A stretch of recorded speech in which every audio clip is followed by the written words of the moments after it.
everyone. We're ready to start. Make sure you turn your cameras on, please.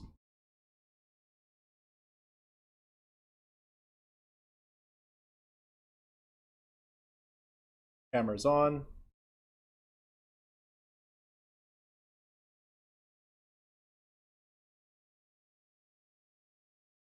Don't worry, I got all night. I can wait for the cameras to be. Don't worry about it. Enjoy my coffee.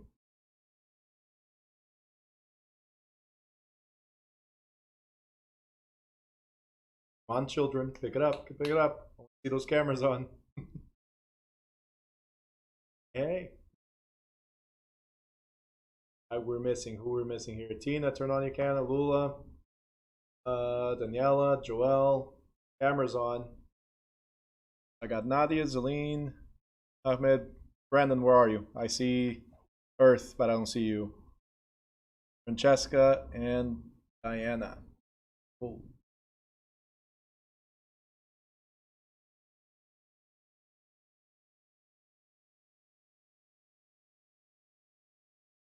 Just missing Daniela, I think, and Brandon.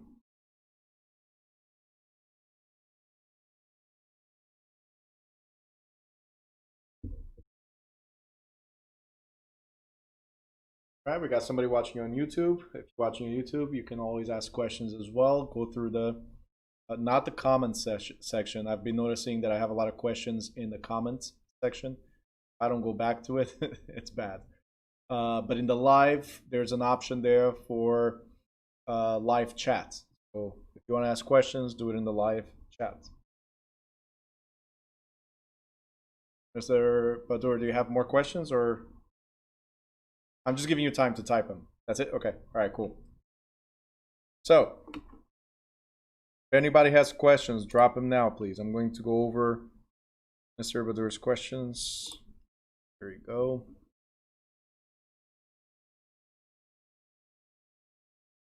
Okay. Is it protocol to speak directly to clients about investment analysis of their property, or is it better to partner with a broker to support with a breakdown doc?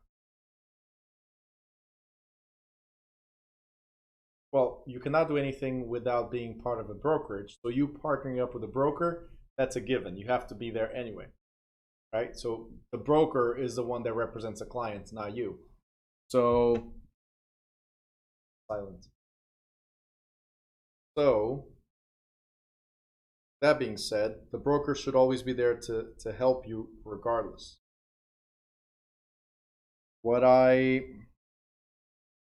recommend though is, because you might not have the experience, you either partner up with somebody in your office that has experience to give an investment analysis, or ask your broker. And even your broker might say, hey, go to this realtor. This is what he does. He's an expert in this field. So that's how it should roll. Every agency, you guys should work together. Unfortunately, salespeople usually are individualists, so you're going to work for yourself, by yourself, and don't care about anybody else. I hope you wind up in an agency where you guys work together, especially in the beginning, right? Having that support is very important in the beginning. That's kind of like what makes or breaks people starting in real estate. There's people that, hey, my license, I just paid for, it's active for 2 years, so I'm going to deal with it. There's other people that just, give up right away and don't realize they got 2 years to do something with their license since you paid for it, right? My recommendation is always look for a company that gives you that type of team spirit or support, right? And this would never be a question, right? So they will always entice you to help each other out, and I think that's the best way an agency can grow. And if you understand what I said, is if the individuals grow, the agency grows. Simple. But yes, absolutely, always partner up with somebody within your office, especially your broker, to help you figure things out, right? Please provide me an example of cost recovery expense. Cost recovery equals depreciation. Cost recovery is depreciation. All right? And I cannot give you the exact amount, but for instance, if you replace a roof and it costs you $30,000, right? That's a loss, right? Because you put money into the property, that's a loss. In a home, you cannot declare that as a loss because it is your home, that's where you live. In an investment property, you can declare that as a loss. But are you able to declare the whole thing, right? So your CPA is going to be able to help you figure it out, how many years you can divide it by, right? And how many years you can recover that 3-point-something% every year, right? So remember, it's up to 27.5 years that you can recover the cost to a property. How much can you declare this year? Your CPA will be able to tell you, right? But cost recovery expense is depreciation. It's the cost into the property that you're able to recover as tax deduction. All right?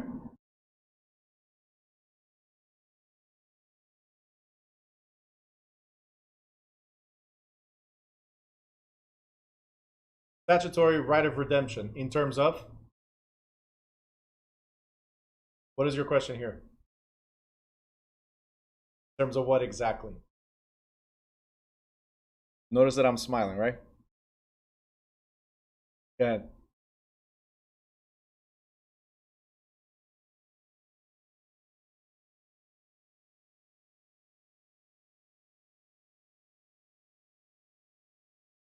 There's only two answers for this. Time to pay off and redeem your property. I know what a redemption is, but pay off and redeem your property in regards to what exactly? There's only two ways to answer this, so I'm waiting to see what it addresses or what it relates to. Right of redemption is this: time to pay off and redeem property. Yes. Pay off what? Redeem from what? It depends on what it is. It depends on what it is. So, is it based on taxes or is it based on foreclosure? So that's the thing. A right of redemption is because you lost the property for one of these reasons. It was either foreclosed based on the mortgage or foreclosed based on taxes. So statutory right of redemption depends on the state that you're in. If it's foreclosure in the state of New Jersey, you got 10 days to recover your property. If it's based on taxes, we're going to go over this, you have 2 years to redeem your property. And if it's based on contracts, so that means that you were defrauded in a contract somehow. State of New Jersey, 6 years to sue, 10 years to recover the property. But again, we didn't get to the state of New Jersey yet. So all you need to remember, if you were doing the flashcards, forget what I said for now, but if you're doing the flashcards and this showed up, the answer is time to pay off and redeem your property. Simple. What is statutory right of redemption? Is the right to pay off the debt and get your property back.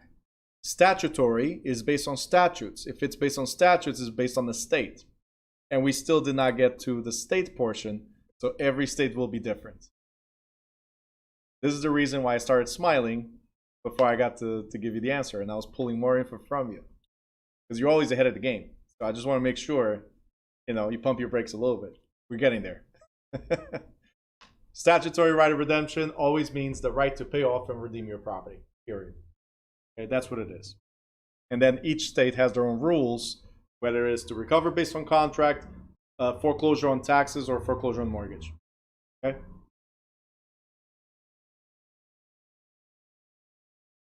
Luckily, I'm ready for these things. Imagine if I wasn't ready for these questions. It would have been awful.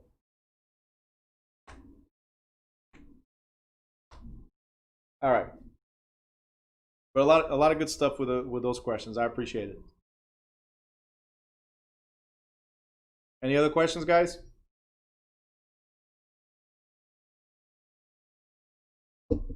Guys, we cannot depend just on one person to ask questions. Come on. All of you have been studying, so I'm pretty sure you have great questions to present, right?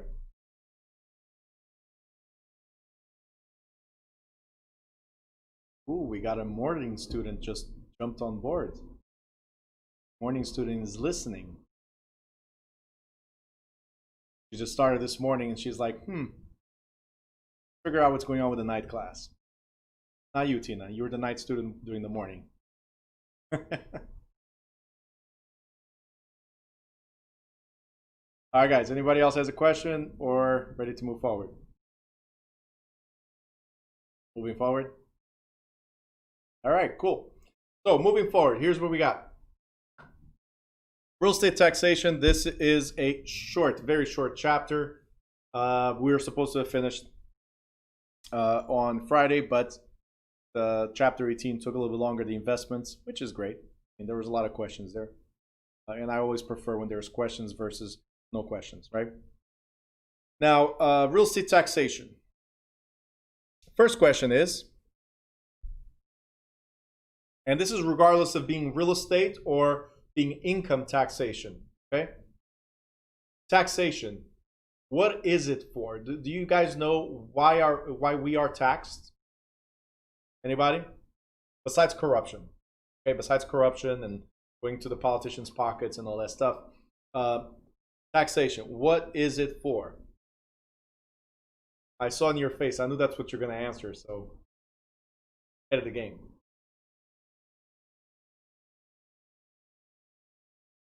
You guys don't know what taxation is for. Let me ask you in a different way. Who likes to be taxed? Oh, gee. Lula, you know I don't like when you yell at me. I hate when you yell at me. All right? You guys don't know the ethics of texting and chatting? We don't put things in caps. That's yelling at somebody. Okay? Be nice. Look how Celine said it. Right? So nice. All right. So, sure.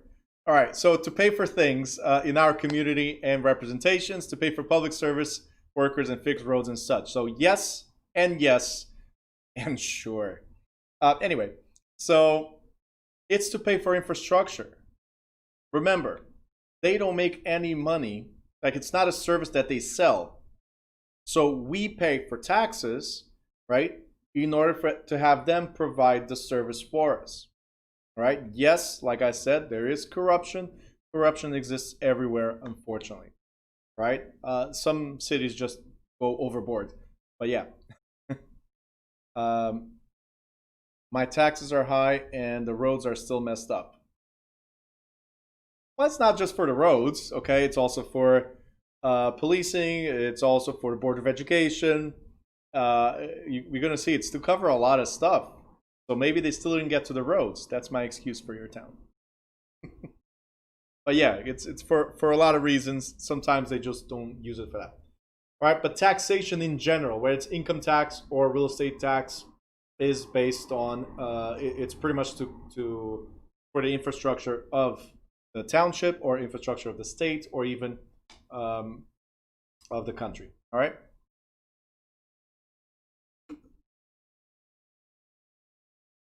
So when it comes to real estate taxation, yep, that's right. For maintenance of the state. Yep, that's right. So when it comes to real estate taxation, is strictly for real estate. So usually the state is allowed to tax you, right? But they bring this down to local taxing boards. So the taxation is at a state level, but they give the power to counties and municipalities to tax on you directly. Okay? Now there's different types of taxations. There's the ad valorem, which is the general tax, and we're going to talk about that later. General tax. And there's the special assessments, which are called public improvements. Okay, so the general tax will be based on the value of the house and the improvements you do to your house, where public improvements or special assessments is when they finally fix the roads. They charge you more for that. So Tina, if they haven't charged you for that, I'm sorry. That's why you're not fixed yet. So taxing entities, as I was saying, there's a state government, county and local government, and tax districts. Okay.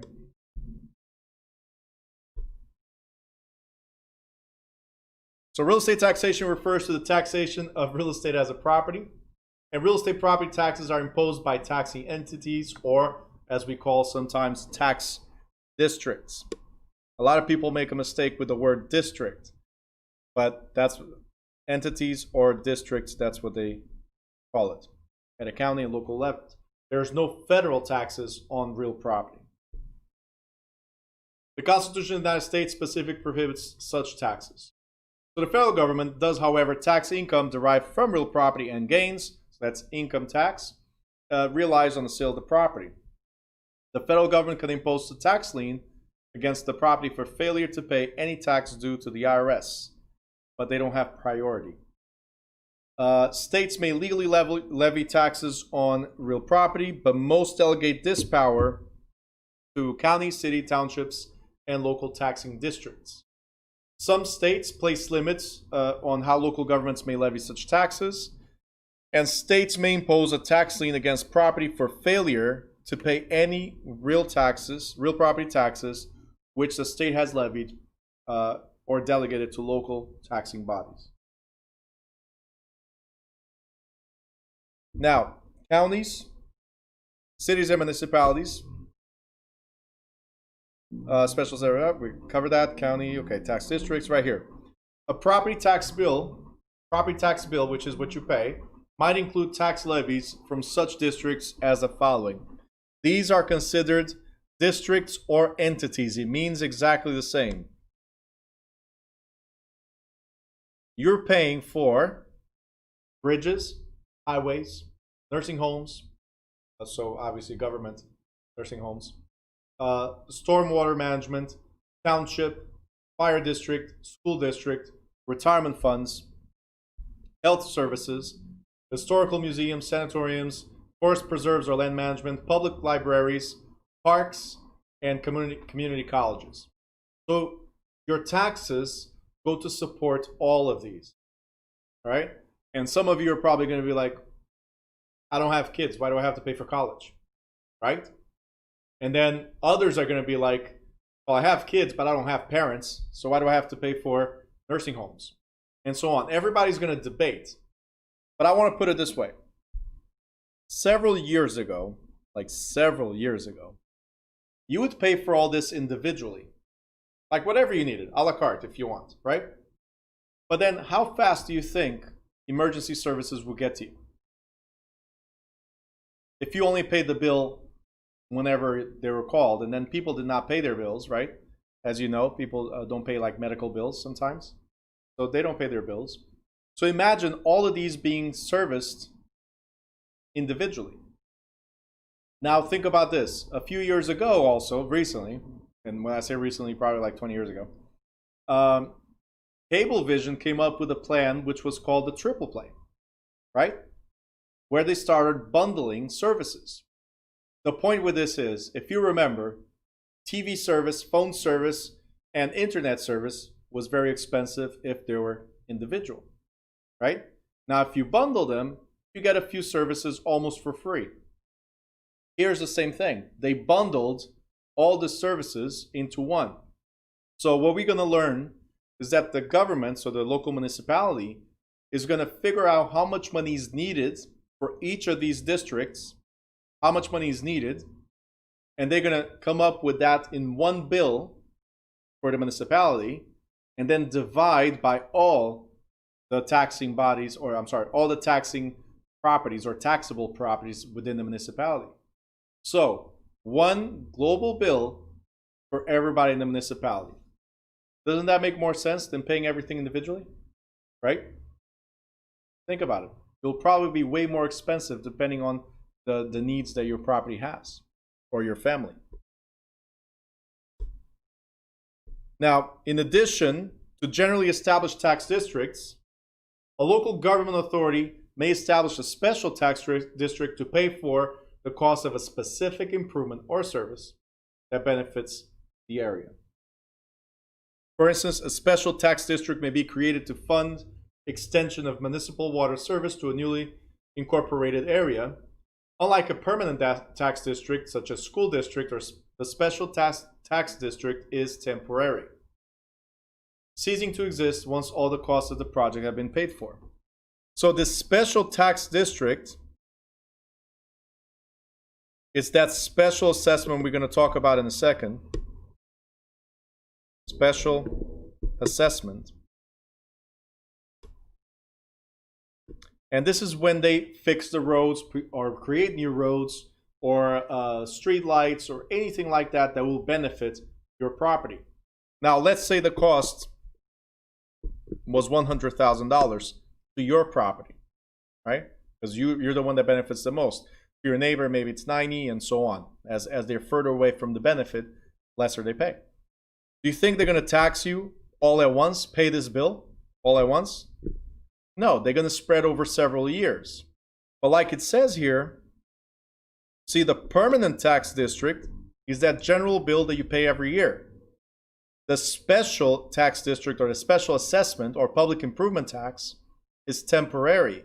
So once you finish paying the $100,000 on your property, whatever your benefit was, it could be 20, it could be 30, it could be even less. But once you finish paying it off, that additional assessment ends and you go back just to the permanent tax district, which is this one. It's the ad valorem. Okay? Now, ad valorem, it's Latin.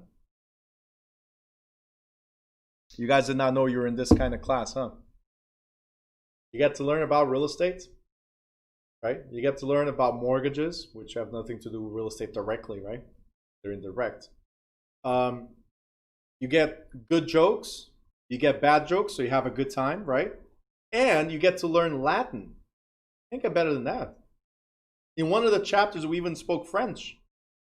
Doesn't get better than that, right?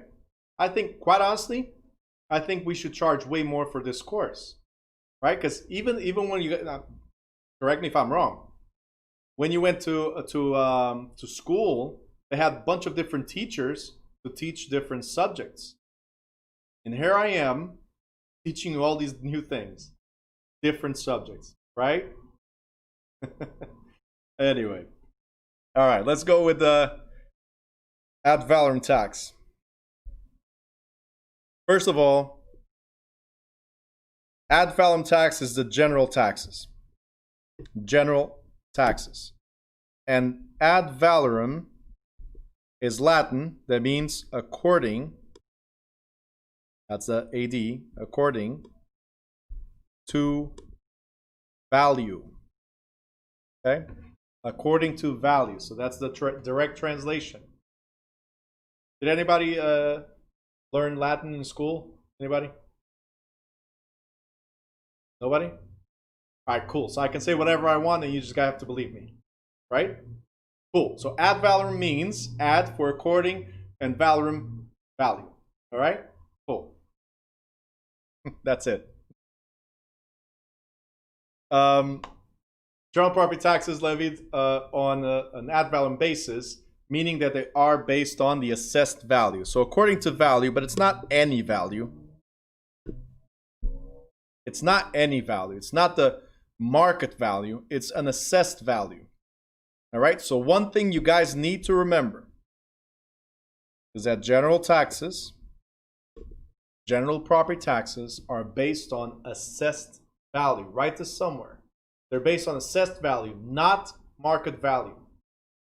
They're based on assessed value, not market value. Okay? Cool.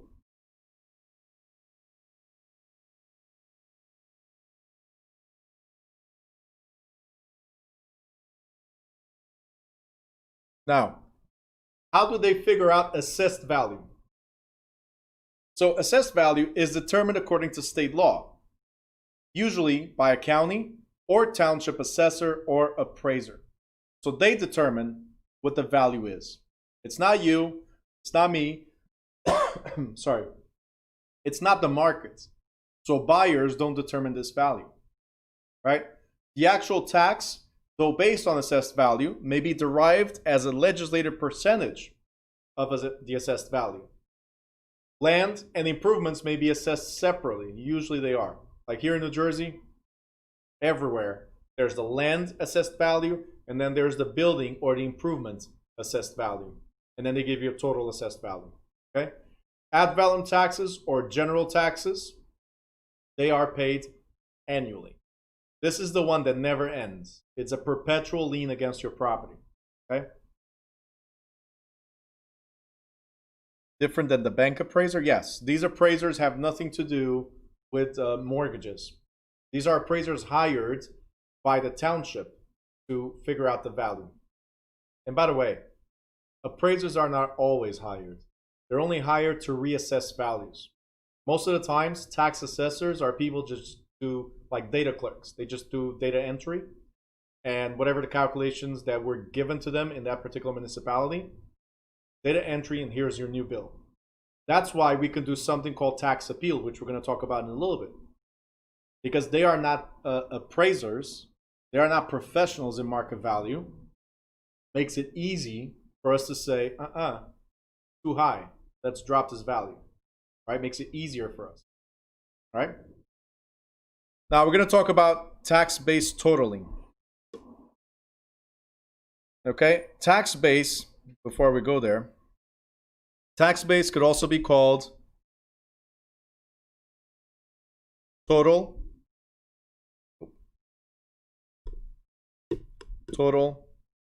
taxable properties.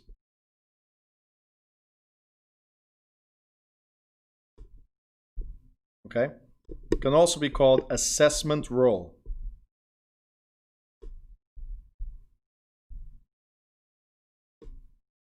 This means all properties in the municipality that can be taxed. Some properties are not taxed, like municipal properties or government-owned properties, they're not taxed, right? Because again, that will be tax on tax on tax, so it doesn't make sense. So they tax all taxable properties, which is privately owned properties. So this is the total of all privately owned properties. Now that total is based on assessed value. That's why it says assessment roll. Okay. Involuntary lien. Very good. Yep. Lula, perfect. It's an involuntary lien because nobody asked for taxes. That's one of the things I asked you to raise your hand before, right? And nobody rose their hand. So yes, these are involuntary liens.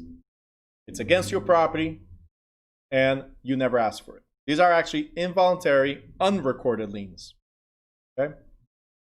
Guys, make sure the cameras are on you. Need to see your face, please. Thank you very much. All right, very important. All right. The tax base of an area is the total of the appraised or assessed values for all real property.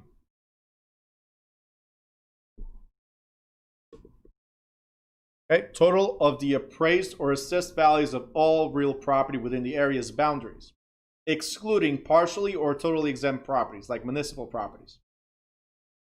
The tax base or assessment roll or total of these properties equals assessed values minus the exemptions. Now the taxing entities, sorry, let me pause for a second. Lula is asking unrecorded. Yes.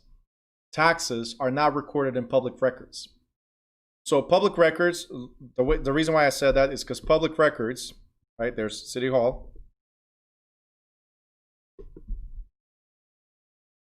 This is where you find tax records. And then there's Hall of Records, right, which usually are at county level. Okay, they're not at city level, they're county level. And this is where you find all documents recorded against the property. So land records. So this is where you're going to find, for instance, mortgages, judgments, any other lien like construction liens against the property. This is where you find property records, land or property records. Because this is a perpetual lien that never ends, it does not need to be recorded.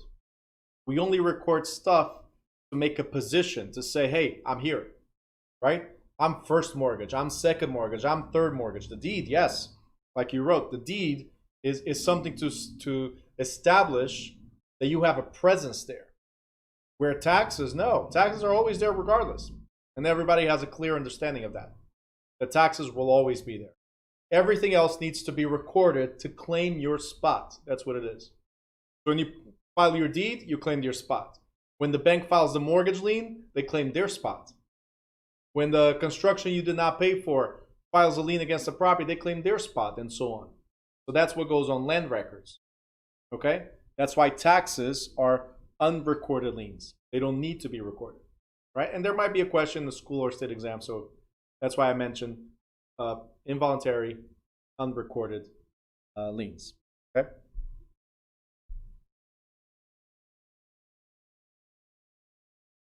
All right, so taxing entities generate the annual revenues they require by levying taxes on the tax base.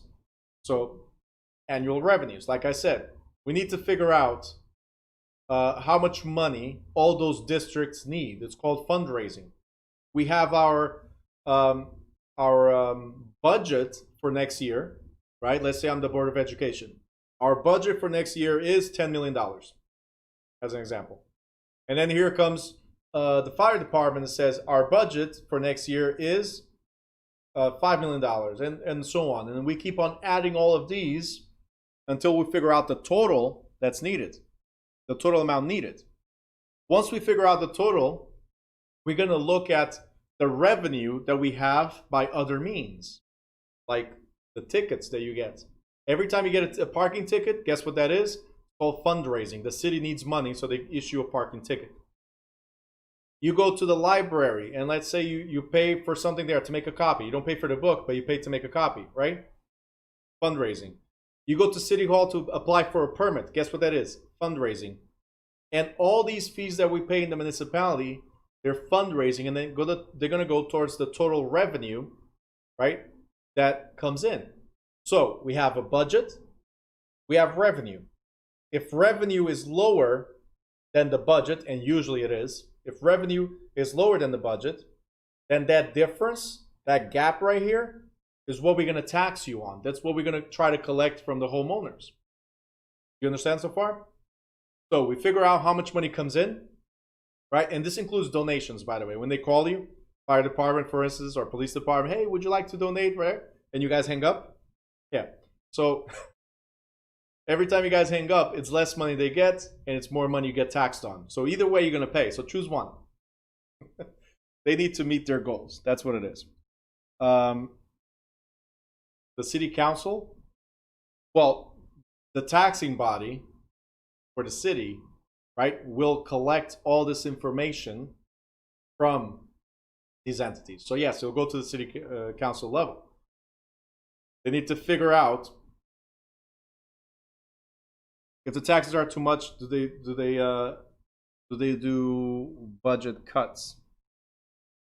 What if they receive more than what they need? Or if the taxes are too high for the homeowners? Good luck with that. I'll tell you this, and real quick.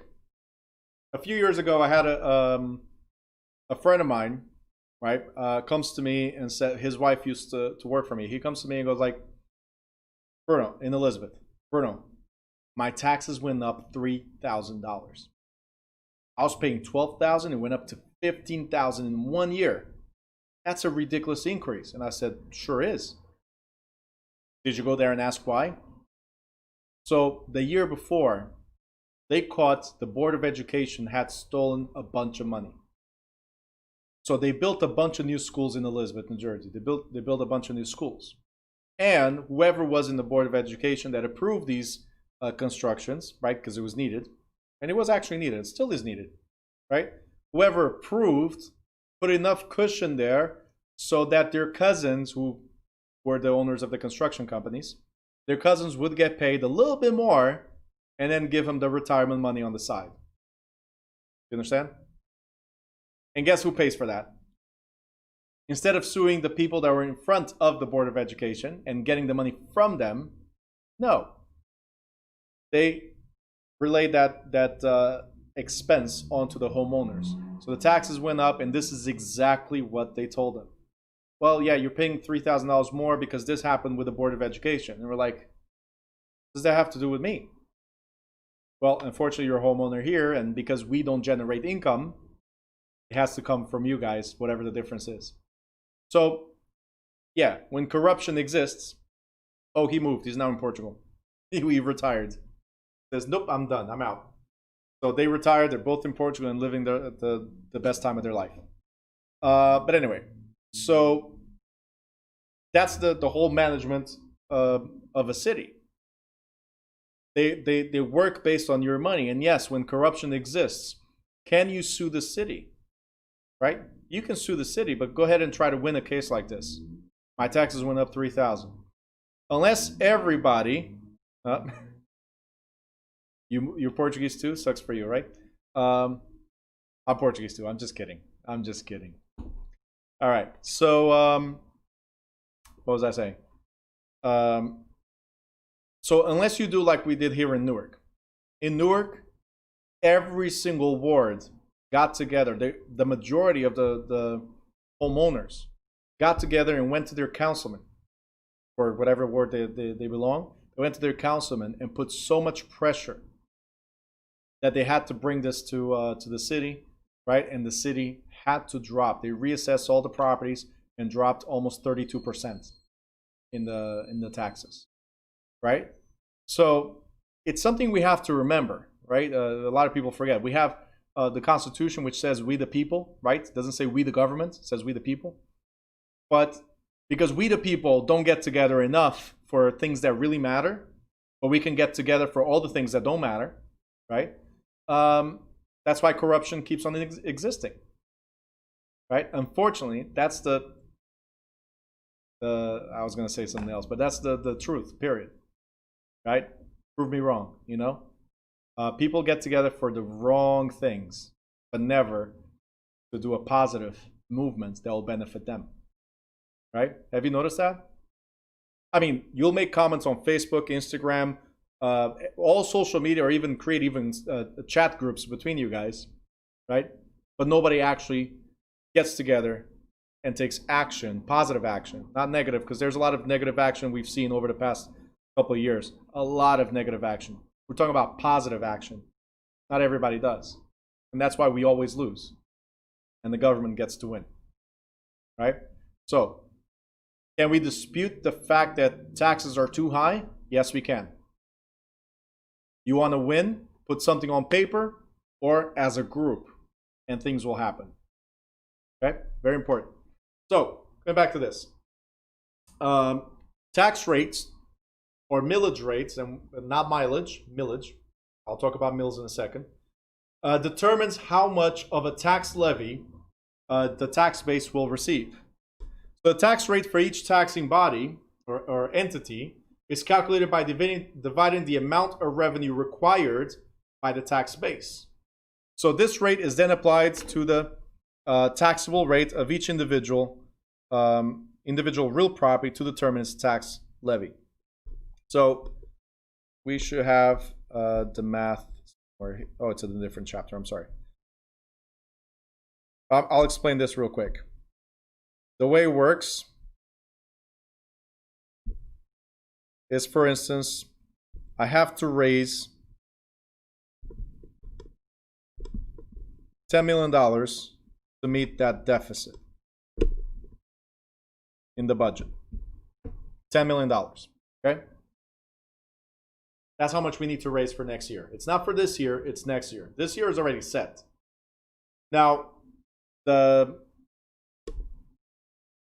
actually, let me change the number.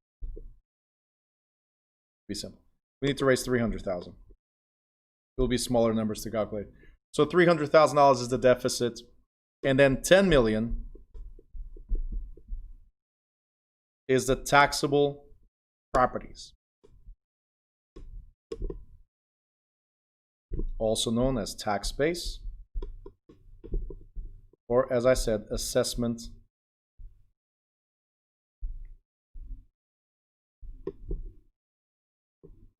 roll. These all mean the same, okay? So what we do, and I'm going to prove to you guys that your taxes are exactly the same. If you guys all lived in the same municipality, you'll pay the same amount of taxes, right? Why? Because it's a percent. Taxes is a percentage. What changes from one property to the other, it's the value of your property. See, the taxes are based on the tax rate, and it's $300,000 that we need to raise, and we're going to divide by everybody's worth equally, and that gives us 3%. So in this example, your tax rate is 3%.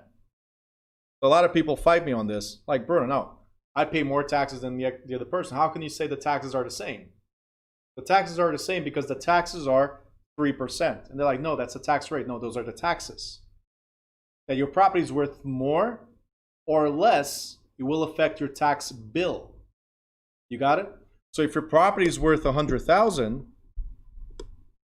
times 3%, your tax bill is $3,000 a year. Right? And if your property is worth $200,000, just to keep the numbers simple, then your tax bill is $6,000 a year. So look, the taxes did not change. The value of your property did. And that's what changes your tax bill. Okay? And I'll put it simple. PSE&G, or your electrical company, the service rating is exactly the same, right? How much you pay for the service is exactly the same. But then if you consume more or if you consume less, that's what will change your bill. You understand my point? Right? So everybody pays the same taxes, the same rate across the board. What changes is that your property is worth more or less. It's the value of the property. And it's not just any value. We're going to talk about this as well. This is the assessed value. So if you guys are not happy with your taxes, you're not disputing the taxes. You're disputing the value of your house for tax purposes. You got it? This is why I keep on saying you pay the same taxes.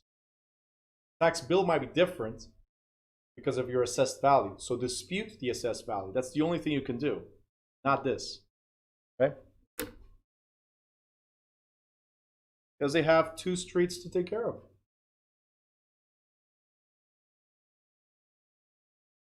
Right? So you're asking why corner homes cost more. They have 2 streets to take care of. They're assessed based on 2 roads. That's literally the answer. Because they have to maintain this road and this road, and you benefit from both. So you pay based on a small assessment of this one as well. Even though the front door is on this one, this road, right? You still benefit from this one a little bit. So you pay. Yeah. But look, it doesn't have to be a corner. It could be 2 properties, one right next to another, in the middle of the street. The values will be different, regardless. Okay?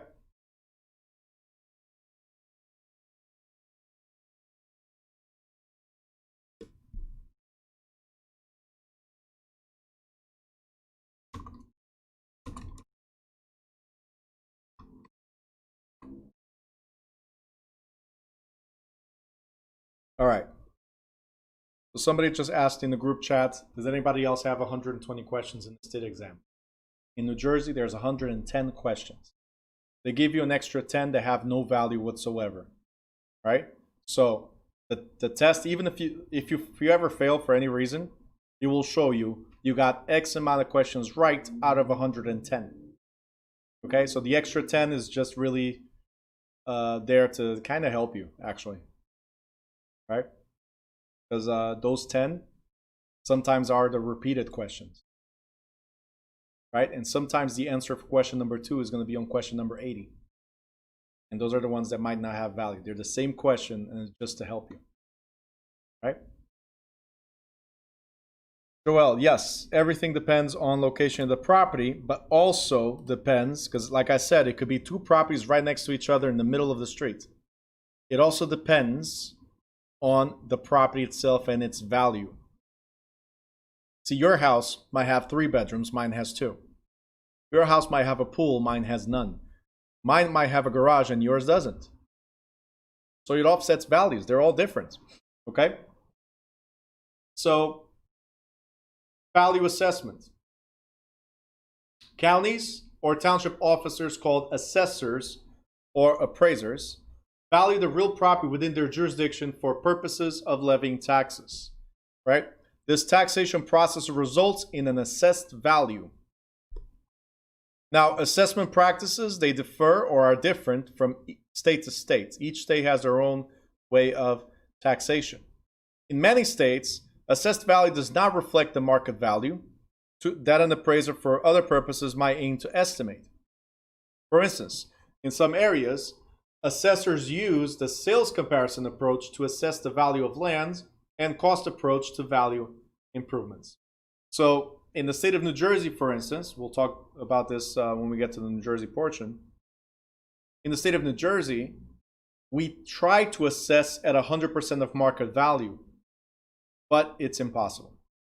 It's impossible, especially because in certain areas, there's such high turnover of properties that it's difficult to keep on adjusting. And then other areas, the property stays in the family for like 30 years, 40 years, 100 years. So how can we assess every time the market changes? It's also very difficult.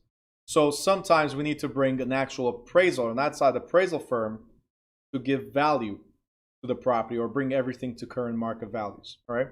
So it makes it very, very difficult. The role of the assessor in the taxing process is limited to making valuation and notifying the owner of the assessed value. Other tax officials determine the tax rate and the tax levy. Okay. Equalization is not heavily tested. If it is, it will be a math question. I'll explain that later. But equalization, as the name says, is to make everything equal or uniform, right? But what are they trying to make uniform when it comes to taxes? Remember, taxes are based on budgets, right? I did say that, right? So one of the budgets that the state has is education. That's probably one of the biggest budgets that they have set aside for each county. But do all counties need the same amount of money towards education? No. There are counties that are very rich. There's counties that don't have many properties. They're more like rural, for instance. And then there's counties that are highly populated, right, with municipalities that are highly populated, like Essex County, for instance, that has Newark. Not to say anything else, but just Newark alone takes the most money for education than any other township within Essex County, just as an example. So there's certain counties that have more need for money.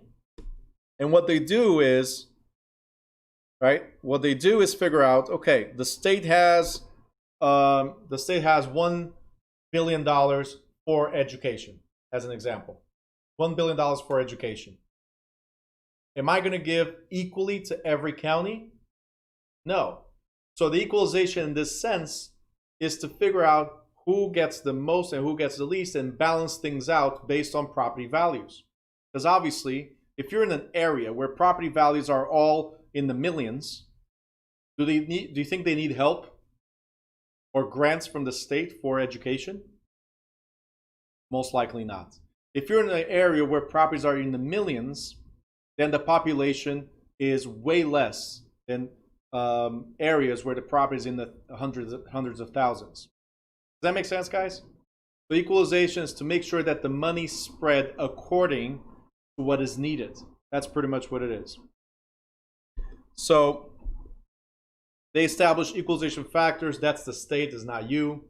They establish equalization factors to distribute taxes, okay? So if assessed values of properties in one county are consistently 10% below the average of other counties, then an equalization board may multiply each assessed value in that county by a factor of 110% to make them to the average level for the state, and again, the distribution based on that. So they receive 10% more compensation than everything else, okay?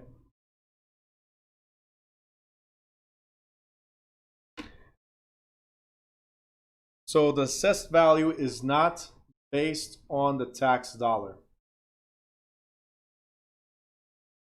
What do you mean on the tax dollar? The assessed value is determined by tax assessors. It's not based on market value. So market value is you selling the property for $300,000, but your assessed value, what the township believes to be, right, is $100,000. So there's a $200,000 difference there between what you could sell for and what it's really worth. Okay, and to give you a better idea on this, I got really scared years ago when I bought my first property. I bought 2 properties at the same time and got very scared when I received the tax bill.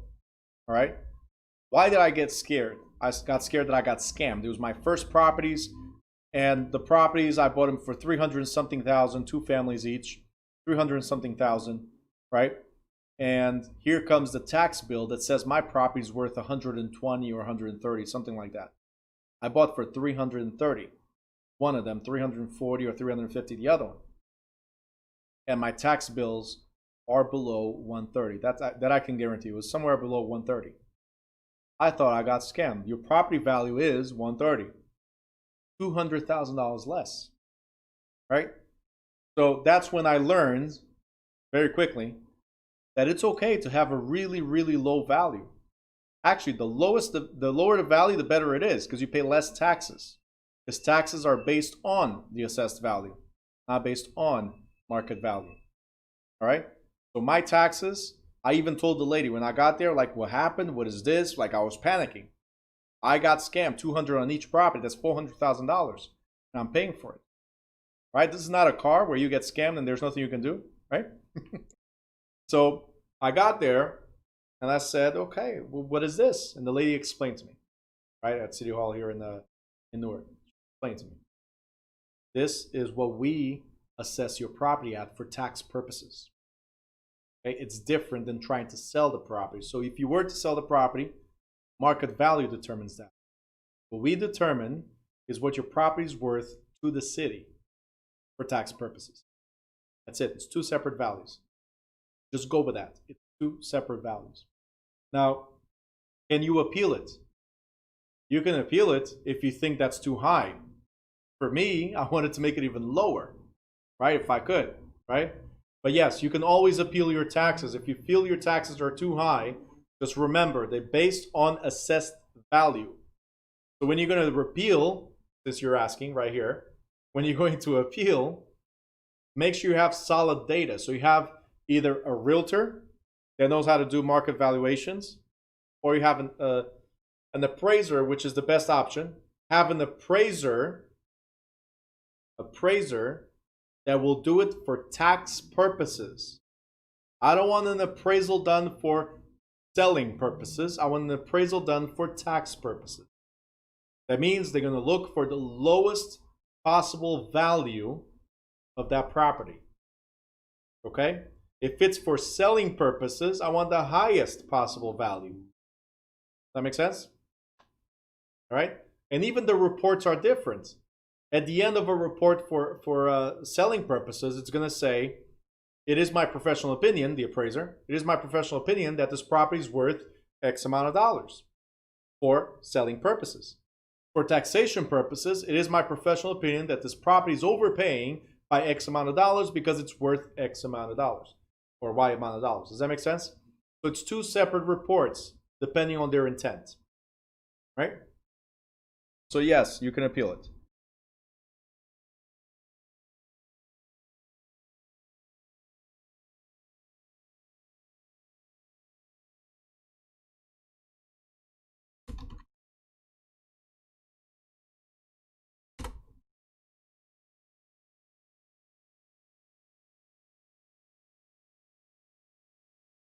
All right. Now, there are some exemptions. One of them is the homestead exemption. If it's your marital residence, you might be able to get some exemption. Other exemptions, and this is what we're going to focus on for a second, they might reduce or even completely eliminate your taxes. Right? So quick question. Raise your hand. Would you like to reduce or eliminate your taxes? Now you raise your hand too, right? I just told you what your taxes were for. Your taxes were for the Board of Education, for emergency services. But no, we don't want none of that, right? We don't want the cops to come help us. We don't want the emergency services to come get us, right? And we don't want our kids to go to school, right? So why would we need to pay taxes, right? But anyway. Hold on. Tina, no. I haven't seen anything from you since you said you're Portuguese. I just moved on. No, I'm just kidding. So Tina has a question before we go here. Tina's question is, why do taxes go up when you make improvements to your home? So, in case you did not realize, we've been talking about the fact that property values have a lot to do with taxes. Okay? So the more your property is worth, even for assessment purposes, right, for tax purposes, the more the property is worth, the more taxes you pay. So if you improve your property, and this is the reason why a lot of people don't get permits to do the work, because they don't want their taxes to go up. The problem is, as soon as the municipality knows you've done the work, there's penalties and your taxes go up. And when do they usually find out? When you try to sell your home, right? I just got off the phone with a client of mine that's going to buy a property and sell his, right? So it's a 2-in-1. Love those. He's gonna sell his property, and I asked him, "Do you have any additions that you made to your property?" And he says, "Well, I put a kitchen in the basement." I'm like, "Great. Do you have permits for that?" And he says, "Yes, I do." And I said, "Awesome. So we will have no problems, because if you do not have a permit, you would most likely have to remove that kitchen." You see what I'm trying to say? So I prepare all the clients for those headaches, because they will come. You have to be ready for it. Okay? That's why permits go in. Now, why do improvements increase the value of your home? Because they're called improvements. Right? One thing is a replacement, another thing is an improvement. A replacement is you need to fix something that's there and replace it with something of equivalent value. Another thing is you are improving your property so it's worth more, both for the sale and for taxes. Some things do not increase the value. Like if you're just fixing electrical work on your property, like you're just updating the electrical, it will not make much of a difference.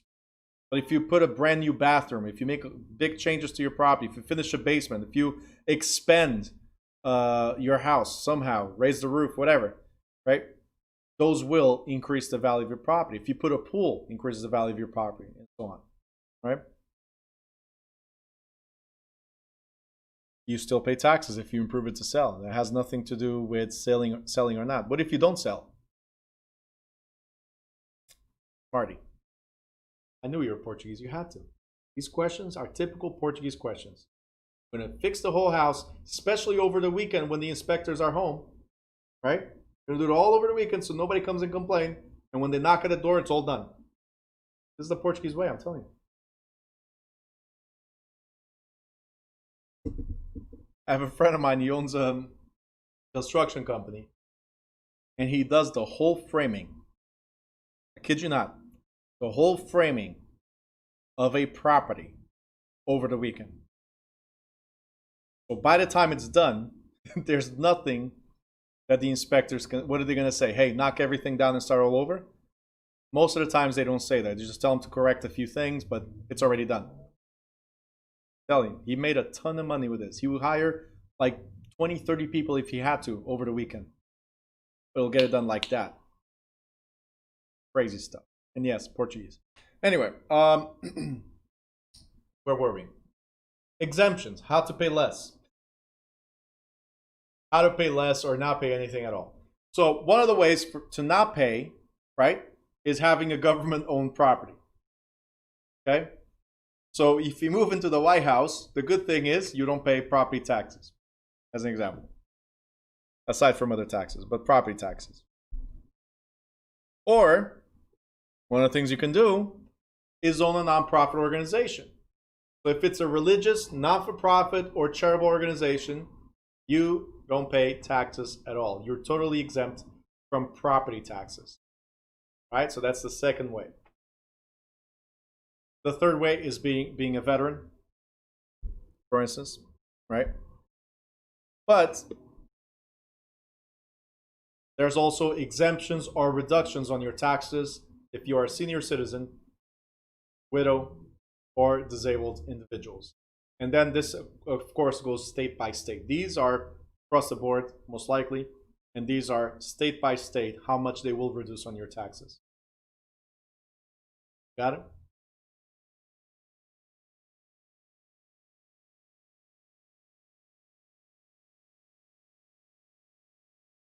All right, I already talked about this.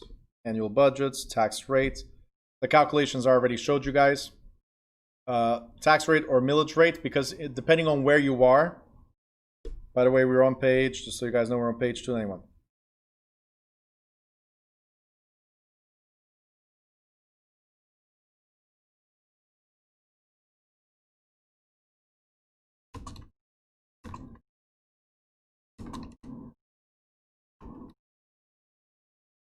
Okay.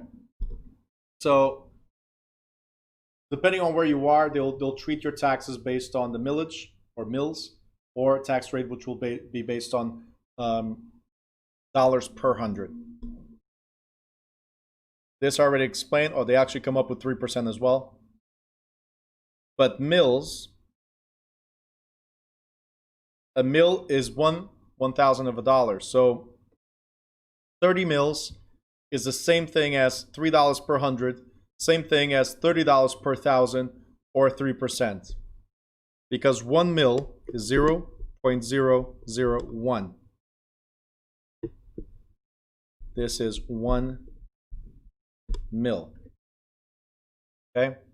So if it's 30 mils, it's the same as 3%, and 3% is the same as 0.03. So if you guys see it, the same thing. All right, I'm just going to prove to you guys that this is all the same. $3 per hundred. Every time you see per hundred, is you divide by 100, or it's the same as saying percent. Because again, cent means 100. So percent is the same thing. So it's the same thing again as doing 0.03. $30 per thousand, which we don't do here in New Jersey, but some states do per thousands, right? For every $1,000 of valuation. If you divide 30 by 1,000, it's the same thing as doing 3 per hundred. Exactly the same thing. So again, it matches the top, 0.03. Because if you divide $3, divide by 100, same thing, 0.003. And go ahead. Calculators, you can have fun with that for a second. Give it a try to see if I'm right. Divide $3, divide by 100. What do you get?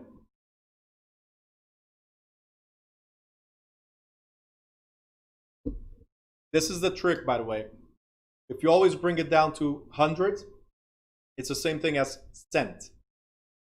100 is cent. So per cent. 3% equals 0.03. Anybody? Calculators? Did you get any results? Can anybody confirm that I'm right or destroy me and tell me that I'm wrong? Okay, I got a thumbs up, one at least. Tina says 0.03. Okay, Mr. Badur, great. Some people are just lazy. I'm not going to grab a calculator. Bruno, just go on. All right. Guys, make sure you guys understand this, because we're going to go into math later. There's up to 8 questions in the state exam, just letting you know. Tina, does New Jersey offer exemptions for Windows and Macs? Yes. I know you wrote Windows. I'm just messing with you. He actually went to do a double take. Let me look at what I wrote. Widows, yes. Yes, surviving spouses. There's an exemption for surviving spouses. Yeah. Not a full exemption in case you're thinking about killing your husband. Not a full exemption. You just drop roughly $250 of your yearly tax bill, right? Or if you're the widow of a veteran, if your husband is a veteran, right, then you might have the full exemption if he's already disabled due to like a war wound or something like that, right? So you might get a full disability. Depends. All right? Happy? Good? Definitely Portugal. Always looking for those ways out. You had that look. I didn't know, but you had that look. Every time I look at you and your questions, you're like, I see.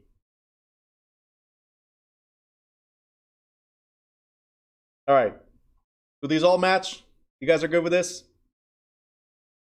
Did you like the trick? If it says per 100 means percent. It's as simple as that to put on your calculator. If it's per 100, it's always percent. If they tell you $20 per 100, it's 20%. Always. Okay?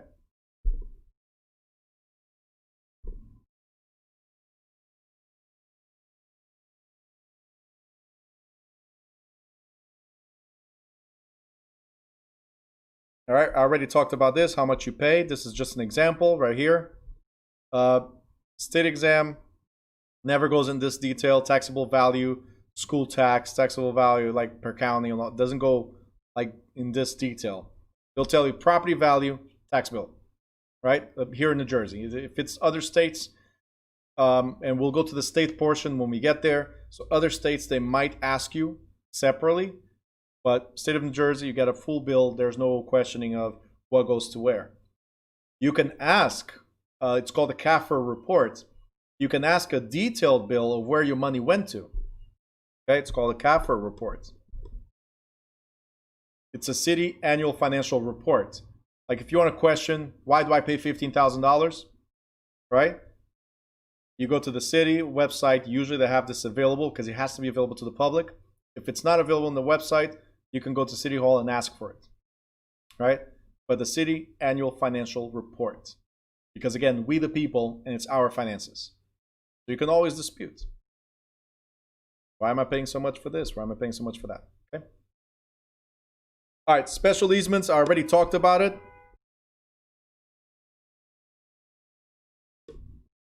These are for public improvements, special easements or special assessments. These are for public improvements. So I already covered that, okay?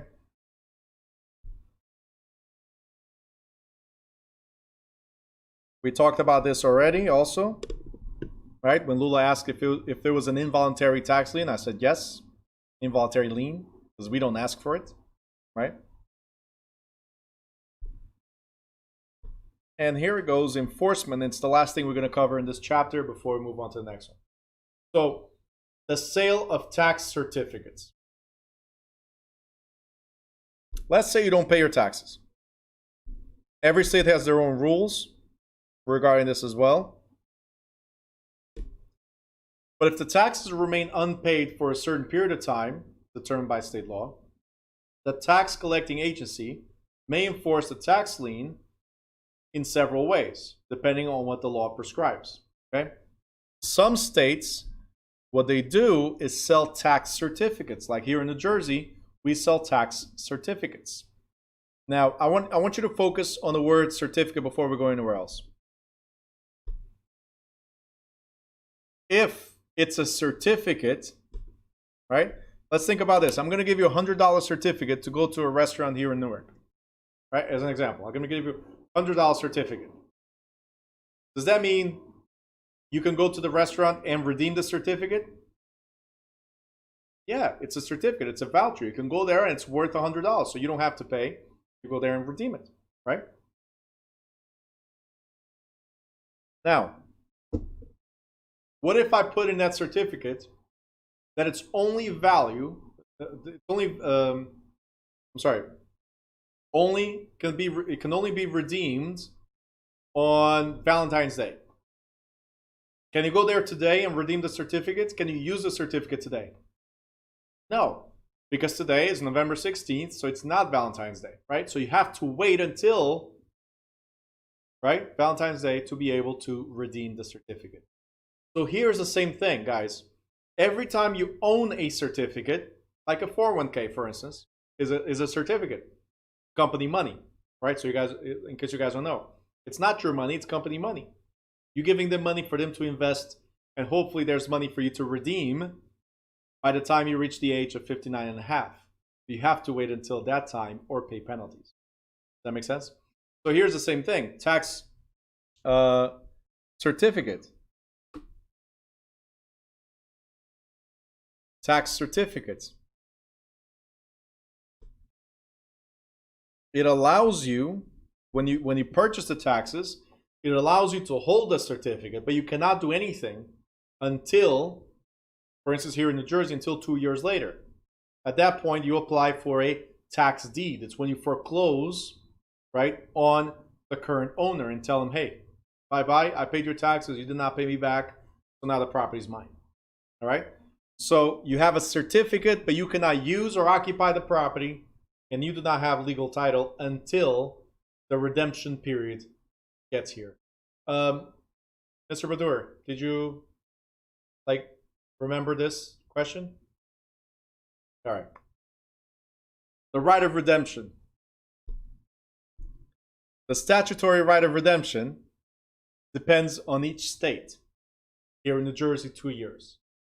And this is when the homeowner can pay whatever he owes the person that holds the certificate, right? Or if it's a foreclosure, pay the lender, right? Whoever holds the certificate, pay it off and get the property back. This happens when there's a foreclosure or a type of lien that you can lose your property. You guys got it? Good. Now, in this case, the taxpayer must pay the amount paid by the winning bidder at the tax sale, plus any charges, additional taxes, or interest that may have accumulated. State of New Jersey, so you guys know, as an example, the statutory interest is 18%. So I'm going to buy your taxes. I get a certificate which I cannot touch for 2 years, right? But for 2 years, I earn the compound interest of 18% per year. Nice, right? Go ahead, put your money in a savings account, Lula. Sorry. The things I remember, huh? I have to pay attention to what I'm teaching and to these details. Crazy. So go ahead. This beats the 0.37% at BOA. Right? So Lula asks, all right, if you owe $18,000 in taxes,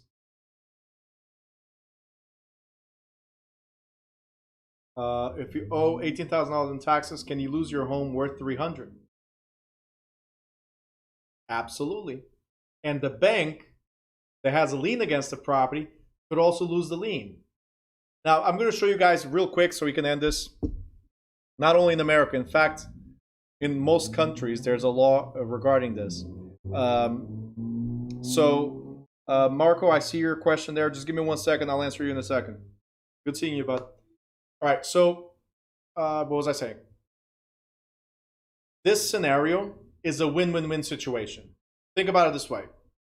It's either, well, you're saying it should be outlawed. I understand, but you owe taxes. You're not paying for your taxes. Somebody paid for it. It's an auction.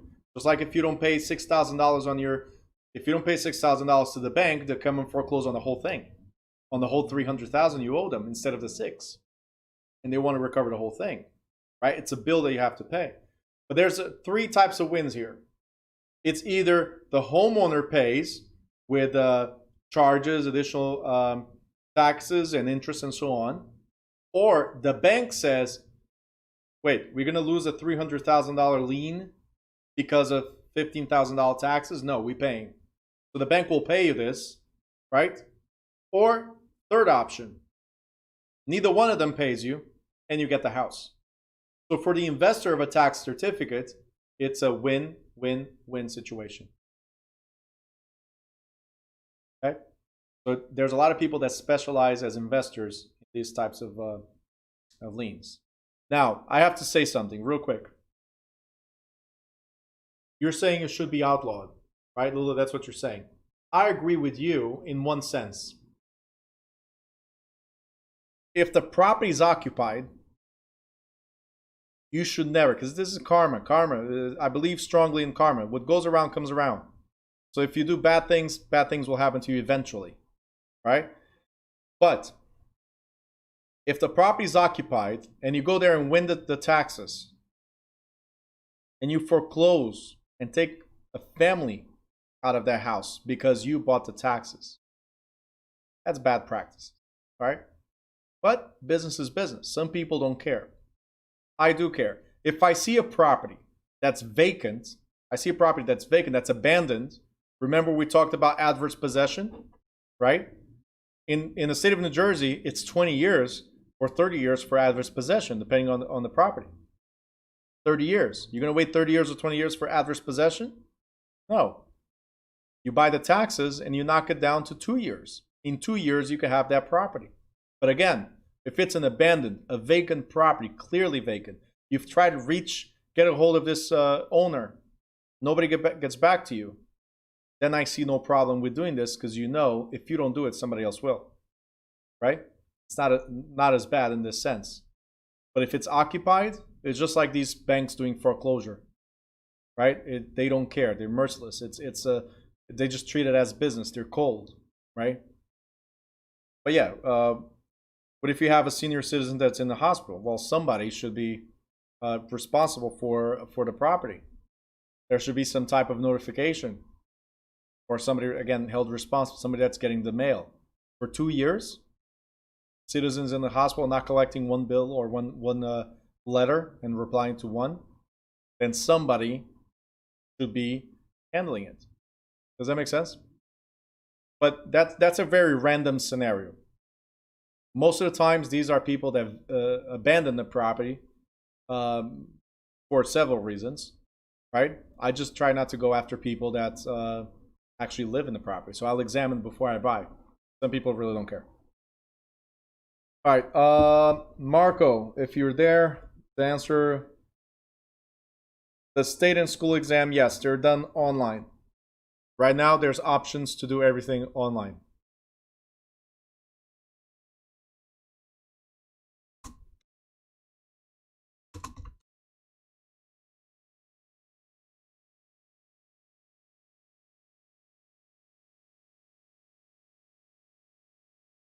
Sorry, I just got a quick question here.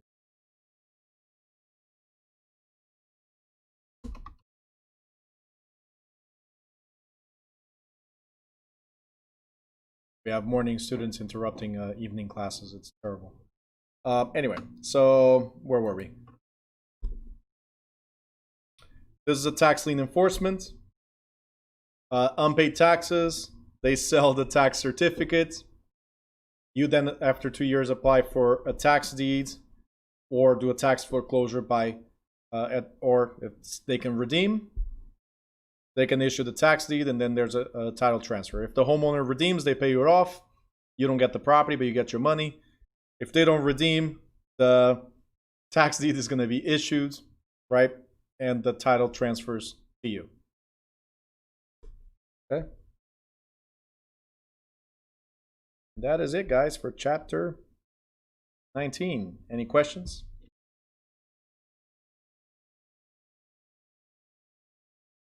Let me know if you have questions before I end this chapter and start the next one.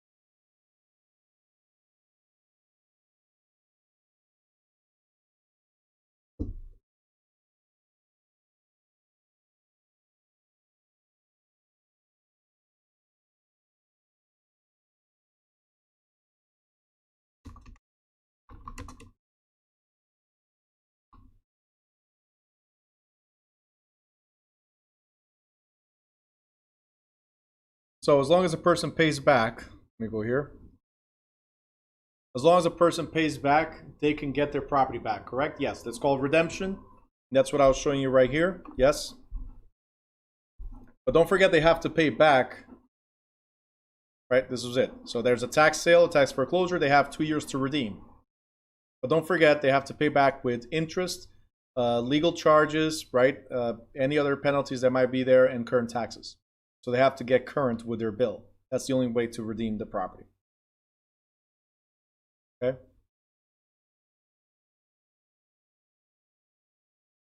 In the state of New Jersey, state of Florida, and a few other states, not many, they have different rules in different states. The redemption period is 2 years. Some places is actually more, but New Jersey, for instance, is 2 years. Okay? So you cannot do anything to the property for 2 years, but it accumulates interest. So within those 2 years, can they pay you back? Yes. After those 2 years, foreclosure comes, you have the right to redeem. At that moment, it's when everything ends. No more redemption. They had 2 years. Okay? From the moment you purchase the tax certificate. And it doesn't have to be taxes. The same rule applies. So wink, wink. Same rule applies for water bills, unpaid water bills, unpaid sewer bills.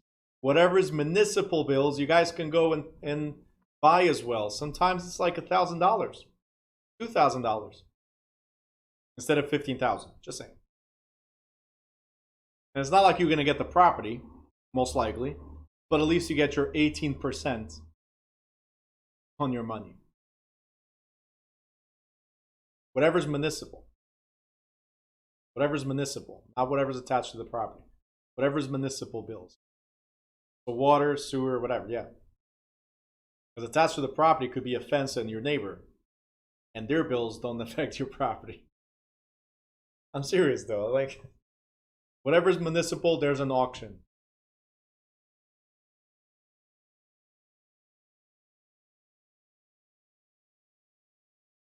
Any other questions?